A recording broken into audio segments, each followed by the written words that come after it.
Սոսի հեռուստատեսության եթերում լուրեր լրատվական ծրագիրն է, բարև ձեզ։ Սյունիքի մարզպետ Սուրիկ Խաչատրյանը հունիսի 20-ին այցելել է Մեղրու տարածաշրջանում տեղակայված սահմանապահ զորամասեր, այցի նպատակն էր տեսակցել զինվորների հետ, հետաքրքրվել նրանց կենցաղային պայմաններով։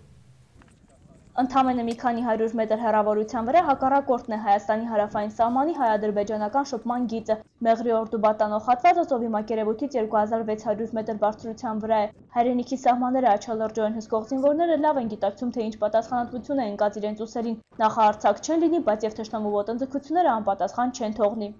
Իրականացնելով մարտական հերթապահություն պաշտպանում ենք մեր սահմանները անառիկորեն եւ հակառակորդի 1 սանտիմետր անգամ ոտքը եթե նա առաջ քաշի եւ սահմանը փորձի խախտի, մենք պատրաստ ենք նրան տալ ջախջախիչ հակահարված եւ թող մեր մայրերը, քույրերը, եղբայրները հանգիստ լինեն։ Ի տարբերություն հանրապետության մյուս զորամասերի, այս հենակետում ադրբեջանական կողմը հրադադարի ռեժիմը հաճախ չի խախտում ու կարելի է ասել միջադեպեր հազվադեպ են լինում։ Արթուր Հակոբյանը ծառայում է արդեն 1.5 տարի, ասում է այս ընթացքում ձեռք բերած հմտությունները գործնականում չի կիրառել։ Ծառայությունը խաղաղ է ընթանում։ 4 ամիս է մնացել ծառայելուն, նորմալ է ծառայությունը, 14 օր պոստերում ենք, 14 օր գնդում ենք, պետք է ծառայությունը, շատ բան է փոխում կյանքում տեղի համար։ Շատ բան եմ տեսնում, շատ բան եմ հասկանում։ Վերջին օրերին հայ-ադրբեջանական սահմանում եւ Ղարաբաղ-ադրբեջանական շփման գծում լարված իրավիճակ էր։ Ադրբեջանական կողմը փորձել է խախտել հրադադարի ռեժիմը։ Այս հանգամանքները հաշվի առնելով Սյունիքի մարզպետ Սուրիկ Խաչատրյանը սահմանապահ զինվորներին տեսակցության էր գնացել։ Զինվոր ջանացես։ Մարզպետ Շահաքեն Բաթյան։ Կլենք զինվորներին ասենք, որ Սյունիքի մարզի ողջ ազգաբնակչությունը իրենց կողքին կանգնած է։ Աստված մի արասի, եթե հանկարծ փորձեն Նախիջևանի տարածքից պատերազմական գործողություններ սկսելու, ընդամենը 3 ժամ հետո մեր մարզի բոլոր սահմանները, որտեղ կանգնած է մեր բանակը հայոց, ուրեմն դրանց շարքերը կհամալրվեն։ Հենակետում զինվորների մի մասը պատրաստվում էր հերթափոխի, առանց կուշտ ուտելու նրանց դիտակետ չեն ճանապարհում։ Խոհարարի պարտականությունները ստանձնած Ստեփանը մի քանի ժամ է քրակի վրա ճաշ է պատրաստում։ Վստահեցնում է, որ իր պատրաստած կերակուրները առանձնանում են իրենց յուրահատուկ համով, որովհետև սիրով է պատրաստում, զինվորներն էլ գոհ են մնում։ Ճաշացանկում արագ պատրաստող կիսաֆաբրիկատ, մսի պահածո, մեկ էլ մսաբուսական պահածո։ Այդ ինձ իսկ դենց մյուսներից մարինադ։ Զենքերը լիցքավորող զինվորների այս խումբը առաջին գծում մարտական հերթապահության է շտապում, մյուսներն էլ վերադառնում են հանգստանալու, հետո նորից դիրքեր, չէ որ մեր սահմանները միշտ էլ կարիք ունեն արթուն պահակի։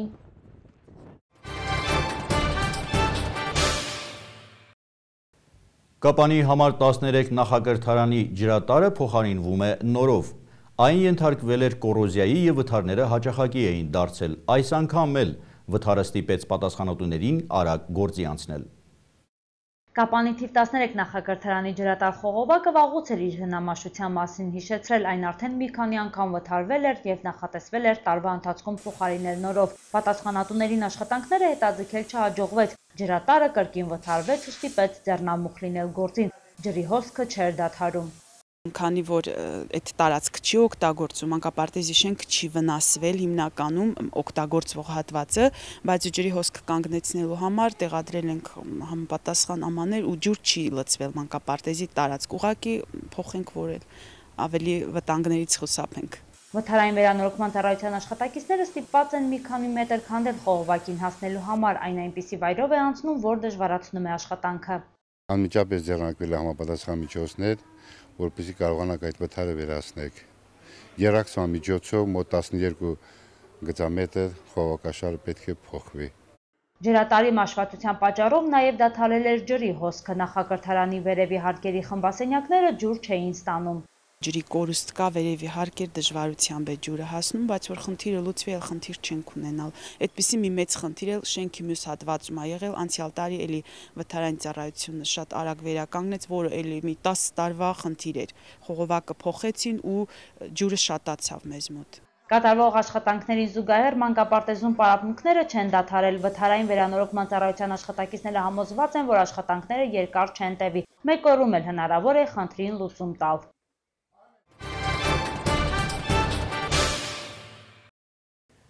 Այսօր Հանրապետությունում նշվում է բուժաշխատողի օրը, այդ հարթիվ շնորհավորանքի խոսք է հղել Սյունիքի մարզպետ Սուրիկ Խաչատրյանը։ Հարգելի բուժաշխատողներ, բոլոր ժամանակներում մեր ժողովուրդը խորին հարգանքով եւ ակնածանքով է վերաբերվել բժշկի մասնագիտությանը։ Սիրելի բուժաշխատողներ, հավատարիմ մնալով Հիպոկրատի երդմանը, դուք միշտ արժանիորեն եք կատարել ձեր աշխատանքը, խորապես համոզված լինելով, որ հենց դրանից է մեծապես կախված ամենակարևորը՝ մարդու առողջությունը։ Շնորհավորանքի խոսք է հղել նաև Զանգեզուրի պղնձամոլիբդենային կոմբինատ Փակ բաժնետիրական ընկերության գլխավոր տնօրեն Մաքսիմ Հակոբյանը։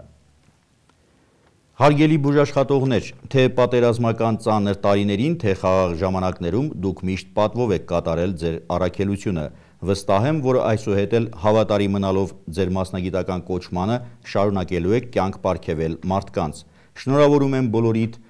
մասնագիտական տոնի առթիվ մաղթում քաջառողջություն եւ երջանկություն։ Իսկ ազգային ժողովի падգամավոր Վահե Հակոբյանի շնորհավորանքի խոսքում մասնավորապես կարդում ենք. Հարգելի բուժաշխատողներ, առողջապահության ոլորտը բարեփոխումների կարիք ունի եւ մենք օրենսդիրներս պարտավոր ենք անել ամենայն հնարավորը թեթևացնելու ձեր հոգսերը։ Ակնածանքով գլուխ ենք խոնարհում ձեր առջև մաղթում արևշատություն։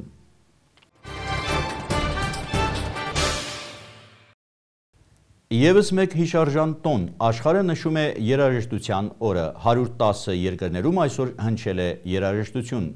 Հայաստանում տոնը նշվում է երրորդ անգամ, օրվա առթիվ համերգ տեղի ունեցավ նաև Կապանի արվեստի պետական քոլեջի մեծ դահլիճում։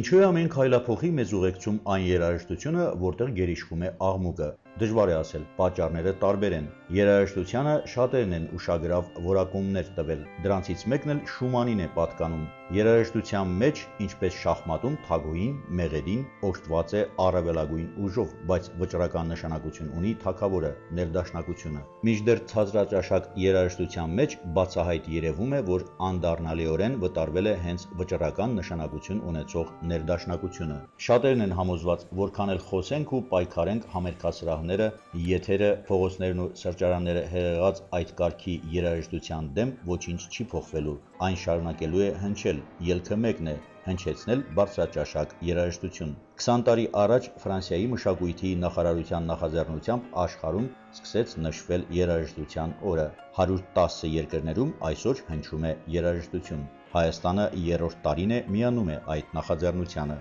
Կապանի արվեստի պետական քոլեջում օրը նշվում է երկրորդ տարին անընդմեջ։ Անցյալ տարի բեմում ուսանողներն էին, իսկ այս տարի դասախոսները։ Հասմիկ Մարտիրոսյանը ունկնդիրներին մատուցեց Ռախմանինով, Կաչինի եւ Կոմիտաս։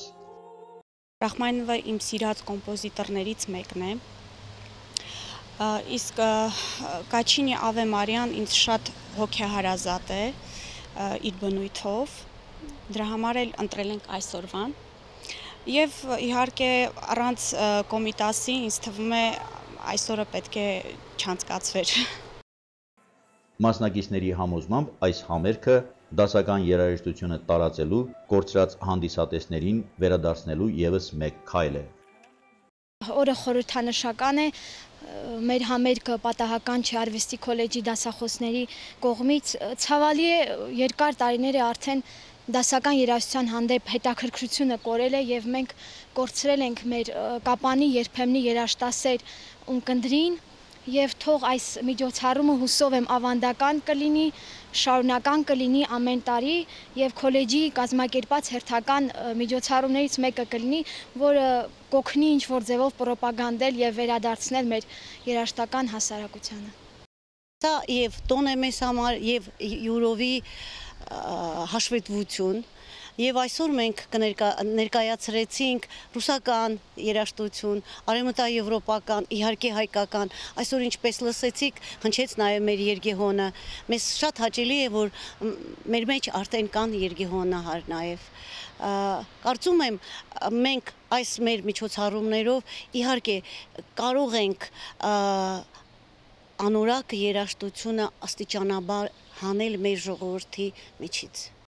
Տոնը նշանավորվեց հաճելի նորությամբ։ Կապանի արվեստի պետական քոլեջի 3-րդ կուրսի ուսանողուհի կանոնահարուհի Շաքե Թարվերդյանը մայրաքաղաքում մասնակցել է մշակույթի նախարարության, Հայաստանի երաժշտական ընկերության և պետական կոնսերվատորիայի կազմակերպած հանրապետական մրցույթին և արժանացել դափնեկրի կոչման։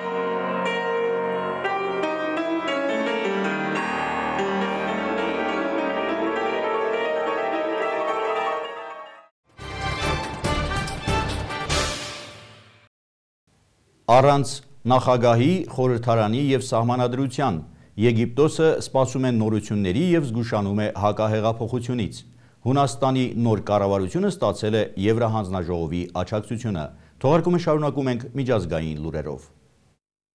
Նորություններ չկան, ահա գլխավորը, որ հաղորդում են եգիպտական առաջնորդողները։ Երկիրը հույս ուներ հինգշաբթի իմանալ, թե ով է հաղթել նախագահական ընտրություններում, բայց կենտրոնական ընտրական հանձնաժողովը արդյունքների հրապարակումը հետաձգել է մինչև հանգստյան օրեր, պատճառաբանելով, թե անհրաժեշտ է քննարկել երկու թեկնածուներից ստացված 400 բողոք։ Կահիրեի բնակիչները կորցնում են համբերությունը, նրանց կարծիքով զինվորականները հակահեղափոխություն են նախապատրաստում։ Համբերությունը կորցնում են նաև Վաշինգտոնում, այդ մասին հասկանալ է տվել ԱՄՆ պետքարտուղար Հիլարի Քլինթոնը, իսկ Կահիրեի Թահրիր հրապարակում երկրորդ օրն է, ասել գցելու տեղ չկա։ Սոցիալական ցանցերում գրում են, թե բանակը հարձակում է նախապատրաստում խոշոր քաղաքների վրա և մտադիր է իշխանությունը հանձնել Հոսնի Մուբարաքի նախկին վարչապետին։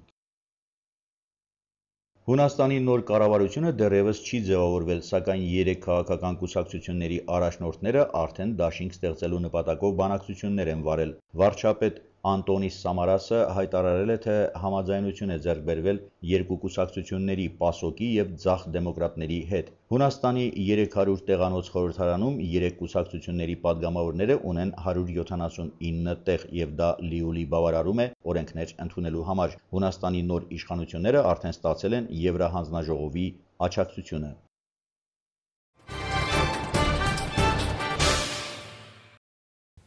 Սոսի հեռուստատեսության եթերում լուրեր լրատվական ծրագիրներ։ Դուք կարող եք հետևել եղանակի տեսությանը, իսկ ես ձեզ հրաժեշտ եմ տալիս մինչ նոր հանդիպում։